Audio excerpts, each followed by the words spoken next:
Hi guys, welcome to Dinner with Danny. This is the show for anyone who's ever said, I can't cook, or I'm not a good cook, or I don't know how to cook. All right, maybe you're a college student, never had to. Maybe it's a pandemic and this is the first time you have to make Thanksgiving dinner for yourself. So, because it's close to Thanksgiving, yesterday we made homemade stuffing with cranberries, apples, and walnuts. It's really good. So check that episode out if you haven't already. Tonight we're making mashed potatoes. And we're not making garlic mashed potatoes. We are making sour cream and chive mashed potatoes.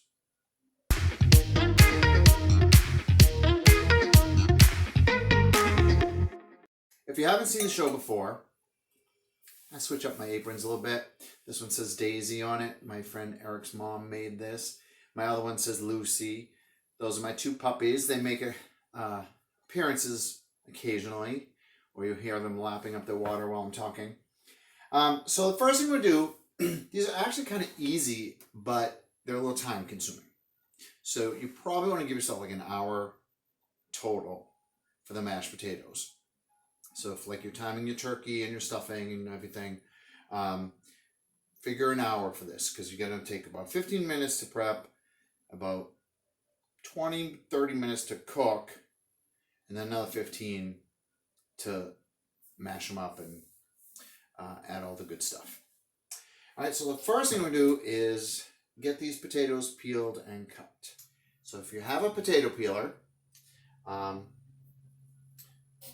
if you don't get one, you just want to start peeling this potato. Now, word to the wise. I once did a 5-pound bag of potatoes. This is Thanksgiving dinner. And just doing it over the sink like this, don't let them go down the sink. All those peels turned into mush in the pipe and blocked it up for days, and we had to have a guy come in. He had to cut the pipe, drill it out, put in a new pipe, and bust through the wall. It was a blah. So I have a stopper in the sink, so then I can just gather it all and put it in the garbage. Okay, so you could just peel these and then cut them up into small pieces. All right. Because if you think about it, something like this big is probably going to cook faster than something this big. I do it just to save time. I feel like they'll cook faster if they're smaller. And did you know this little part here, little hole there, that digs out the eyes. If you have a weird spot on your potato, they call them eyes. There you go. And see, right there. All right, so I'm going to finish peeling this, but then I'm going to show you a secret gadget that you should have that makes it so much faster and easier. Okay, so once my potato is peeled, I'm going to just cut it in half so you have your flat surface. Always have a flat surface. You don't want to try to cut it like this, right? And then I'll just cut it this, and it doesn't have to be neat, but the smaller the better. Little pieces like this are going to cook faster than a big piece like this. All right, so I'm going to chop these up, but then I'm going to show you a fancy gadget that's going to make it quicker and easier. Okay, so I've chopped up one potato into little bits and put that aside. But I'm going to show you this thing. If you have one of these, okay, it's made for like peeling and coring apples, but it works great with potatoes. I think I got this at Bed Bath & Beyond for like $20. Right? Okay, so you're gonna put your potato in there, and this part is gonna like core the apple or core your potato. This part is gonna peel it right here, and then this blade is very sharp here. That's gonna slice every time it goes around. It's gonna come out in a big spiral, but we'll show you how it works. This will save you time, and it sticks to your counter. Put it over the sink. There we go. Okay? And get rid of this. They're going to come out in real thin slices. So they should cook faster. You know, if you do big chunks, they're going to take longer. Just saying. Just saying.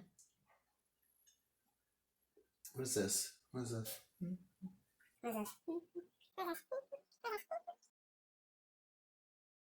Okay, so here's my potato. I'm going to cut it in half just because I don't know if it's going to actually fit in here. So put the flat side, stab it, and then here we go. You know, hold your hand underneath to catch anything that falls at the end, and there we have it. And it looks like that. I'll usually pull the top part off. That's kind of has the skin. All right. And then what I do, because it's like this. Tito! You could probably cook it that way, but I cut it in half. And then you have all these little pieces that look like the letter C. Okay? And so this, or now I have this. So, and then you also have this, which I'll cut off the end. Because I don't like the skin in my potatoes. You can leave the skin on. But, and I'll just cut this up into small slices, too. Throw those in there, too. All right.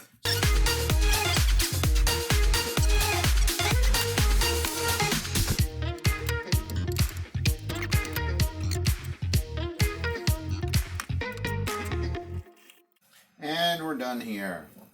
All right, so I did 5 medium to small sized potatoes. Now I'm going to put them in a pot of cold water and then bring that up to a boil. So usually takes around 10 or 15 minutes for the water to actually boil with all the stuff in it. If you just did an empty pot of water, it would probably boil quicker because like that's physics. Just saying. Yeah, if you put stuff in the water, it's going to take longer to boil. All right.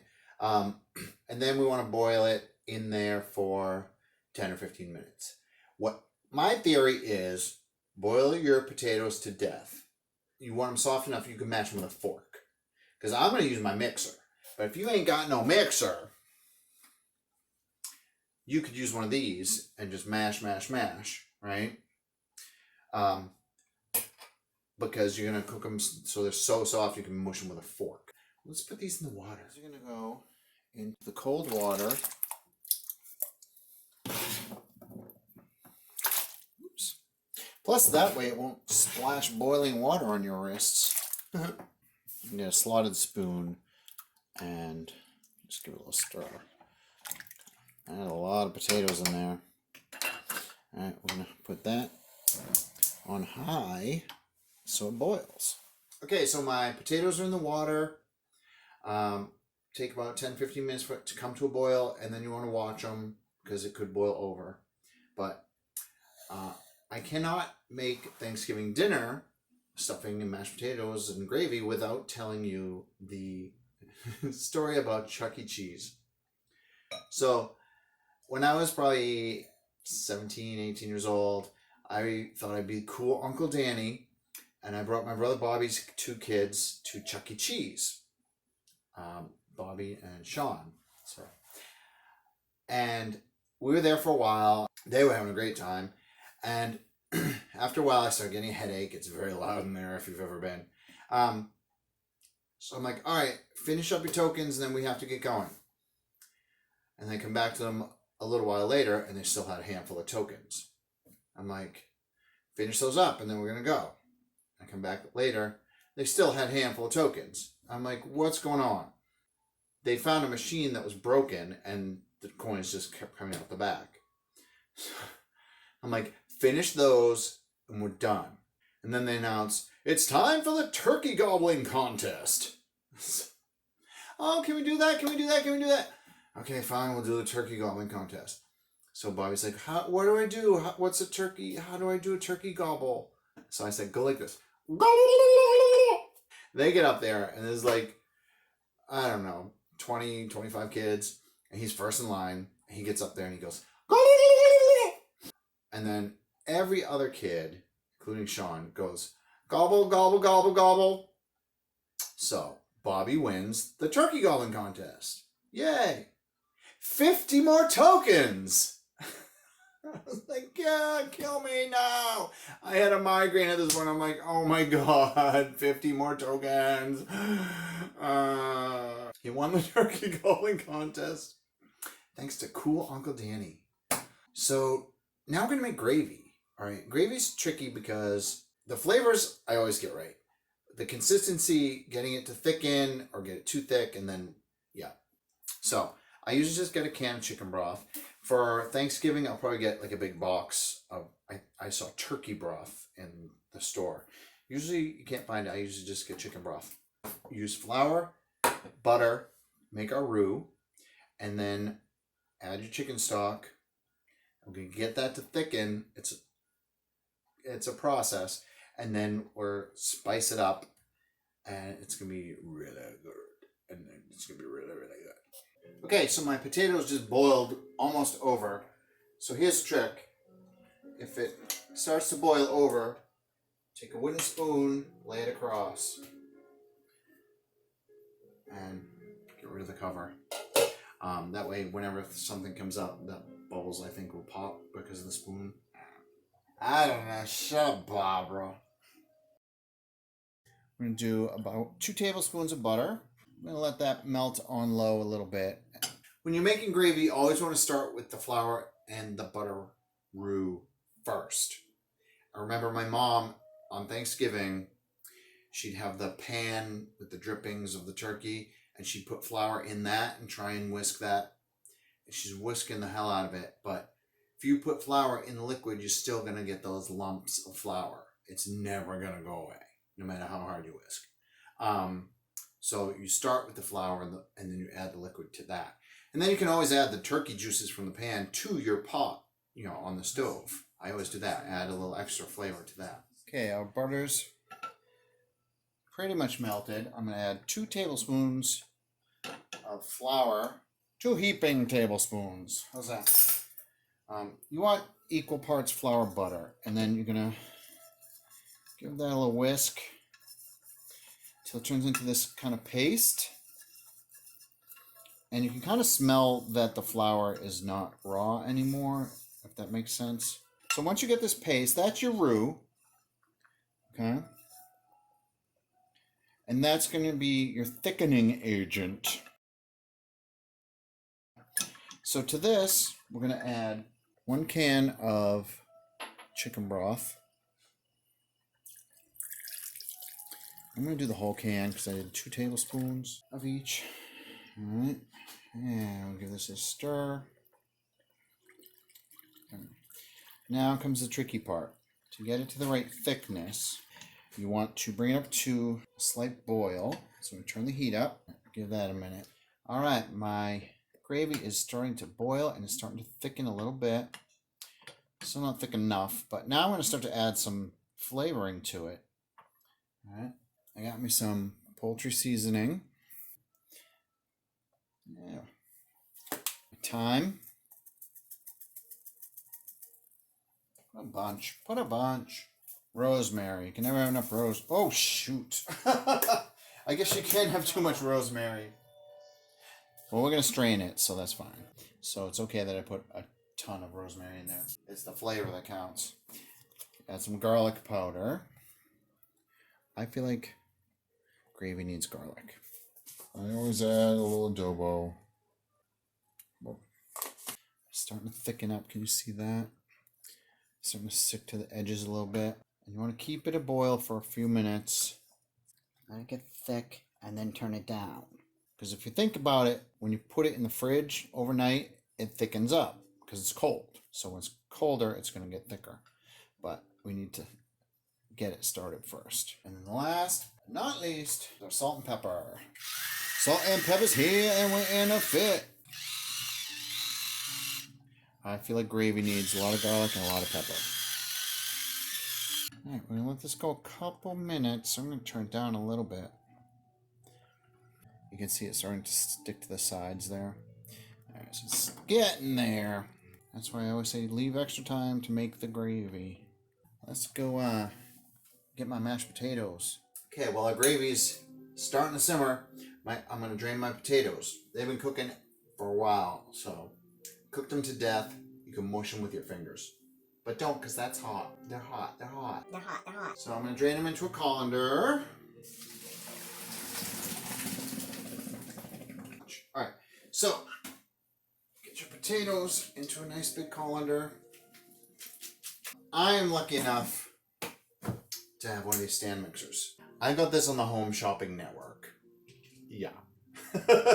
I was up late one night and I saw it, and it was like, it's like a $400 mixer. And it was like, oh, now for $150 or something ridiculous like that. So I'm like, I'd be stupid not to do this. So I got this and it's awesome. So it comes with this little attachment here. So we're going to do it that way. Okay, before I put my potatoes into the mixing bowl, I'm going to put the butter in at the bottom so the hot potatoes is kind of melted. So I'm going to put, I don't know, almost a half a stick of butter in there. All right. Then I get my hot potatoes right on top there. And as you can see, they are piping hot. And they're mushy, mushy, mushy. You can always take one out and just try to test it with a fork to see if it's done. Like right now, you could mash it with a masher if you wanted to. But I have my fancy dancy blender. All right. So most people will use butter and milk to make their mashed potatoes. But we're going to use sour cream instead of milk. If I did a big batch, I'd use the whole thing, but I'm going to probably use half or 3/4 of this. And this is going to loosen it up a little bit, like the milk would. But if we put milk in and then put this in, it would be way too watery, like too thin. And we don't plug it in until we're ready, because it can make broken bones. That's what said in the instructions. Every other sentence. Careful, broken bones, broken bones. So now we plug it in. We let the mixer do the work. Start slow. And looks good. And then we're going to bring it down. Scrape some of this off the edges. Careful of broken bones. Always stop it before you do this. What I'm going to do right now is cut my scallions. Alright, to put in there. Because remember, it's sour cream and chive. Or sour cream and scallions. Whatever. Shut up, Barbara. Let me check my gravy real quick. Gravy's looking good. It's thick. It's getting stuck to the sides there. And don't worry about all these things that look like pine needles in there. The rosemary and the thyme. Because I'm going to put through a strainer so it's nice and smooth. But you still get all this flavor cooked in there. Alright. Leave that for a few minutes on low. Medium low. So with the scallions, I'm going to use mostly the part that's right in between the white and the green. I'm going to use this section here. And then for like a garnish, like to sprinkle on top, we'll get more of the green stuff. If you cut anything on a diagonal, it looks fancier. Seriously. Especially if it's like something long and tubular like this, or like celery or zucchini or cucumber. If you cut it on the diagonal, it just looks fancier. So if you're having a date night or company over, or you just want to feel special, you know. So I'm going to cut off some of the green because it's going to be too chewy and leafy. And I'm going to cut off all the hairy bottoms there. And you want to cut these up small. You want to slice these, dice these really small. You want the flavor, but you don't want a big hunk in your mouth. Alright, so I'm going to dice these up small.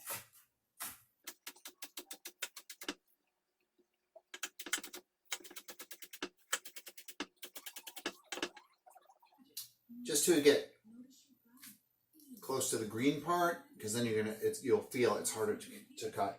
So we'll leave those for after. But I had just like one small bunch of scallions, and I'm just going to toss them in there. I like a lot. And then while I'm here with the mixer stopped, I'm gonna do some salt and pepper.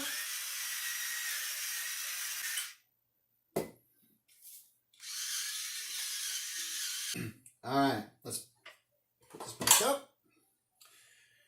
Mixing the scallions and the salt and pepper.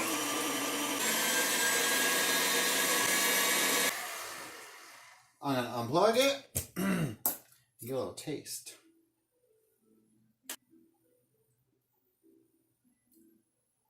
I could use more scallions. Chives, whatever you want to call them. Chives are actually the really tiny, thin ones, but tomato. You could also use those. So these I did not cut on a diagonal because they're going in the mashed potatoes. You want to sprinkle them on top, then you cut the diagonal. And people be like, ooh. They think you do a lot of work when it's just really tiny bit of extra work. But people look at it and they'll think like, oh, you really put some work into this, some thought into this. All right, let's go. But I bet they taste really good. Let's check out my gravy. I have a little strainer. If you don't have one of these, dollar store. Okay? And it's into a nice pour it right in there. You get all the flavor without the chunks and the herbs stuck in your teeth. Yeah, this is good gravy. I put a lot of spice in there. If you can see all the leftover, that's all the herbs that are left over. So, dump that. And now, I have a beautiful bowl of gravy for our Thanksgiving dinner. Now, normally I do a bigger thing. And you can put it in a gravy boat, but I don't have a gravy boat right now. So if you want to like gift me a gravy boat, email me and I will, or leave it in the comments and I'll tell you where to send it. Anyway, here we have our mashed potatoes. Let's use in a big serving bowl. Look at these. Alright, and then I have my little garnish of my diagonally cut scallions. As you can see, that looks a little fancier. We got our gravy ready to go, and yesterday we made our stuffing. There you have your Thanksgiving sides. Now if you want green bean casserole, follow the instructions on the can. Can of mushroom soup, 2 cans of green beans. You can do the rest.